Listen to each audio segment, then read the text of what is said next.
I knew the story of John Wayne Gacy, right? Mm-hmm. I knew that he dressed up as a clown. I knew that he had bodies under his house in the crawl space. I knew all that. But this documentary, like I said before, has layers upon layers. We have so much to talk about. They went deep into Gacy's life, his upbringing. Apparently, his uncle touched him when he was a young boy. When he was a kid, he had a lot of trauma, head injuries. They thought maybe that contributed. He got arrested prior to all this stuff for sodomy. The son of a judge or something, like somebody high up. He sodomized him. Gacy said it was consensual. Old buddy said it was not consensual. Right. Another thing I didn't know is that this motherfucker was in politics. Yep. I never knew that. I never would have guessed. He had a picture with a famous president's wife. He got around. He had so much pull in prison that they actually mentioned in the documentary that he had set up a recreational golf course for the prison. And the reason that's important is his corresponding prison mate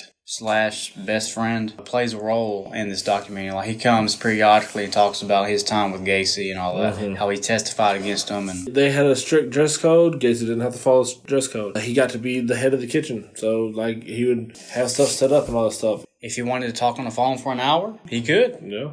He was just a motherfucking man for some reason. He just knew how to talk to people. Gacy's sister's in the documentary, too. She provides a lot of good information, a lot of good insight on Gacy. I knew that he worked at KFC. Mm-hmm. I didn't know how big he was in KFC. Because, apparently, he was to the point where, dude was, running multiple stores. But that got shut down, and they said that wasn't enough hours. So he started doing other jobs, like construction and stuff like that. He even started his own company. Did not know he had his own company. Multiple. Yeah, and he would do stuff. That's how he ended up getting caught, actually. His reason was he would hire young boys, not young, he would hire them around 16 to 21. Because he would rather show them how it needed to be done rather than hire somebody who was skilled at it and have them do it their own way. Basically, it was his derogatory of, hey, I want it done this way. Let me show you how to do it this way. Do it this way. A kid named Robert Peace. Gacy was recruiting Peace at his job that he worked at, and it just so happened that Peace, his mom was picking him up. It was outside the pharmacy. It was outside the pharmacy. Yeah. He told his mom, this guy was wanting me to talk to him about doing construction. He asked him to come back to his house because he didn't have the right forms. Peace got in there and he showed him a trick with these handcuffs, and that was basically the end of it. Peace was done. The girl that the guy worked with, it was cold that day. So he gave her his jacket. And there was a receipt from the pharmacy in there, and they actually found that receipt in Gacy's house, in the trash. Because he'd given her the jacket for just a little bit. Mm-hmm. She put a receipt in there for something that she did, put it in his jacket. 78, they were going after him. He knew the cops were out there, looking at, watching him, under surveillance, and he would talk to them regularly. The balls on this guy. That's right. The balls on this guy. Invite him in to get out of the cold, all this other stuff. Fucking buy him breakfast. But it got to the point where I think it took a toll on him at the end. It got to him so bad that he eventually confessed. Gacy went back and forth on the story. I think we was talking there's no documented confession. Apparently he confessed in a car. He invited those guys in for dinner, and one of them smelled something, and it smelled like death. And he had apparently worked with that, so that gave them probable cause to have them come check the house, check the crawl space, and that's where they found the bodies. And then Gacy ended up confessing to the murder of Peace. Just Peace. Chicago PD? That's a video in itself. He drew them a map, told them exactly where you'll find all the bodies in the crawl space. Apparently he'd been doing it for a long time because his wife that he had before she left said that she could smell something and thought that maybe an animal had died in the crawl space or something like that. Did not know that Gacy was murdering people at the time. His mom defended him throughout all of that. It's a reoccurring statement that he would buy hundreds of pounds of lime and throw under the crawl space to try to mask the smell. There's not any actual footage or anything like that. Not even a tape recording of them getting him to confess. They have the words of all the policemen. In no way, shape, or form are we saying Gacy didn't murder people. There's a lot of gray areas. There's a lot of stuff that, if you were not... There's a lot of stuff that would make you unsure. And if you were to take it and go with it, even if it was a dead fucking end, at least you could tell somebody, that kind of makes sense. And the way everything was handled was how the hell does this happen? For instance, one of the kids that went missing, he was about 18. His parents and his family filed a missing person report. Chicago PD straight up told them, well, he's 18, he probably ran away. And then Gacy gave that dude's car to his friend and lover, Michael Rossi. And Michael Rossi stole gas from a place with the exact car that had the exact same license plate that the kid had. So the police said, well, we found out he did this, so he probably is still alive, and he probably just went that way. I'm not going to look into it any further. I'm trying not to go on an aggravated tangent about it, because if I was in that situation... It's so fucking aggravating. Oh, bro, I'd have sued them motherfuckers. There would be hell to pay. I promise you. 100%. They do some fucking shady shit throughout the whole thing. And, even if there's literally nothing to it, they did stuff that made it seem like there was stuff to it. Yeah. And I told Ray, it'd be just like if there was a box in this room, and I was like, hey, what's in the box? Hey, man, don't worry about that box. Let's go do this. Like trying to throw me off. I'm going to think there's something in that box that I need to look at. It's just the way that they did things was just ridiculous. Gacy goes on trial. They cut the cross face out, put it out there. They had pictures of all the missing kids. They couldn't identify all the bodies. Mm-hmm. To this day, there are still 6 people who were never identified. And he had the death penalty. And he didn't immediately go to the death penalty. They didn't meet next year or even later this year or anything like that. You're going to the chair. It was 14 years. Yeah, 14 years. 94 it was? Yeah, it was in 94. Because the interview takes place in 92, the actual Gacy interview that you're watching. We were talking about the Chicago PD. They have a whole episode on this. Well, actually more than one, to be honest with you. They hit one episode really hard about everything Chicago PD did wrong. They just fucking roast them. They tore down Gacy's house. They went, that's what they were trying to do, was trying to find all the bodies in the cross place. After that, they tore down the house to see if there was any other places that could possibly be any bodies. But they gave Gacy's dresser to his sister. Gacy had stated that he was a part of this club, that they would do stag party stuff or whatever. They watched porn, basically. What had happened was they gave him this dresser, and she went looking through it and found this envelope type thing taped inside the dresser with a bunch of sexually explicit photos, including Gacy in it. The first thing that happened is me and Ray paused the thing and was like, how the fuck did the police not find that?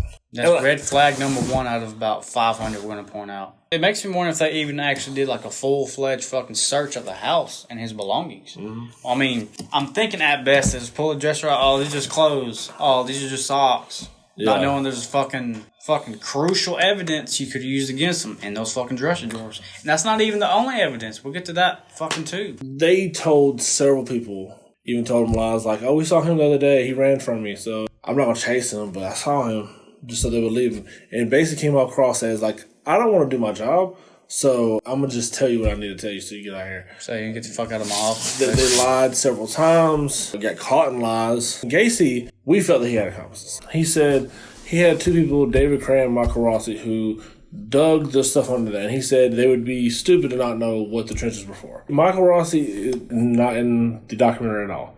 David Cram's not in it because he committed suicide in 2001. Rossi refused to be a part of it and stated simply that he did not know what Gacy was doing, and that's all he would say. I remember even during the trial, he would not speak any question. He went to his lawyers. And he also said, or if he did speak, I don't recall, I don't know, something like that.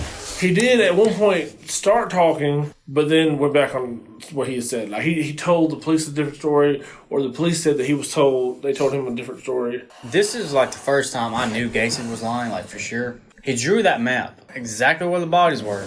But yeah, he claims he only killed 1 person and he didn't know about the rest. Yeah. You wake up, I'm sitting by a dead body. You're just going to walk on, take a shower, start your day. I'm going to ask questions. You know what I'm saying? He never went back and said he did not kill Robert Peace. Not once. No, that's one thing he did stay true to. He never changed that fact. There's over 50 names in his documentary.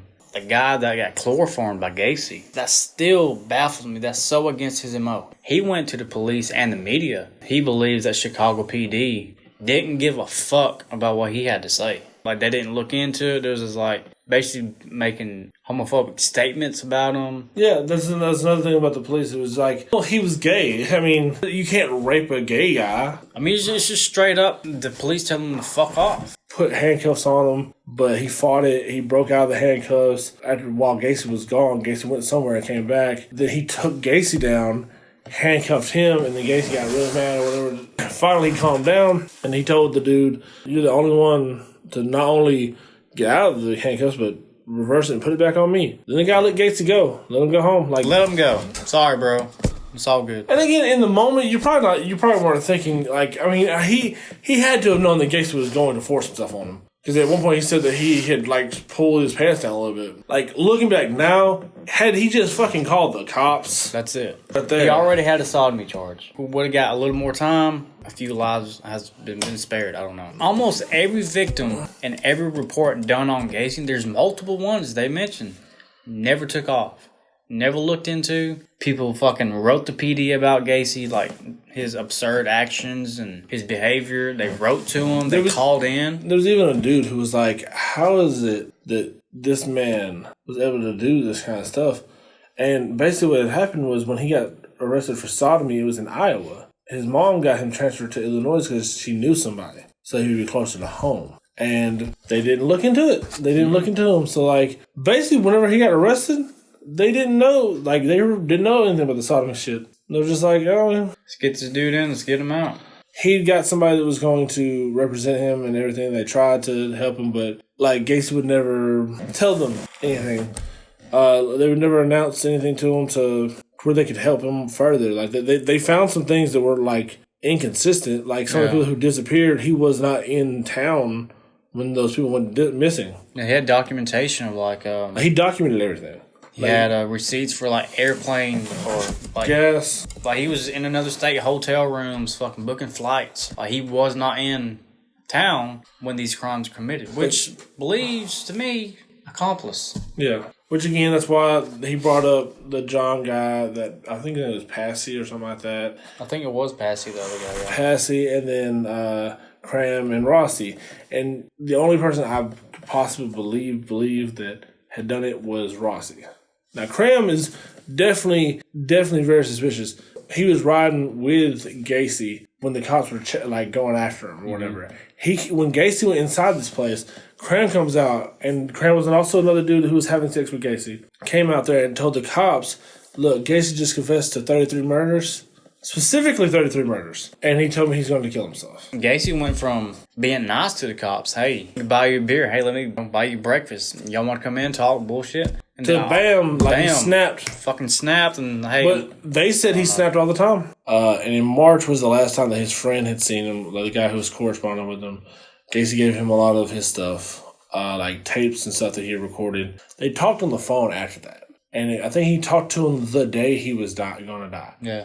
Mm-hmm. And it was such an odd thing because, like, everybody would probably react different. I really believe it, but I honestly feel in my heart if I was talking to Ray and I knew I was about to get, like, killed, put in the chair, lethal injection, whatever, I would not have said what Gacy said. That completely goes against the last thing that his sister said, his final moments. There couldn't have been that much of a difference between this time period. So what Gacy said was, they were talking, and he heard, like talking in the background. He's like, all right, well, I gotta go. Rod's here. And that was it, and he hung up on him. That's not fucking the god. And then his sister goes on to say that their last moments, there was both crying, saying, I love you. But from go to that to fucking, hey, Rod's here, you gotta go. Maybe he did have a fucking split personality, man. Yeah. So, more odd things that happened around this situation. Another reason why his lawyers at the time that were trying to get the death penalty taken out is because they were just now starting to do lethal injection.